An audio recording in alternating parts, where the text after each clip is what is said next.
Nung akong, nung unang start nito, ako ang unang sakay dito eh. Oo.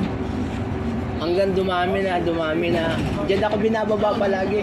Nung una kasi, isa-isa lang. Ang sumasakay na isasakay namin eh. Isa, Oo. dalawa. Ngayon, dati nabububusan pa kami ng biyahe eh. Talaga. Ngayon eh, halos lahat ng biyahe, may nasakay na. Natututo na sila. Pero marami ding, ewan ko lang, mga ibang lahi talaga, mga ulaga. Oo. Ilang linggo din akong sakay dito. Diyan. Ako lang unang binababa dyan sa kanto na yan. Meron akong isa sakay na papunta, tumama siya, pala siya pupunta. Oo. Hindi siya nagsasabi. Nandun na kami sa Sulaiman niya, sabi niya, punta daw siya ng tumama. Eh bakit to hindi ako pumunta ng tumama, eh may nakikita sa bus doon. Sabi ko,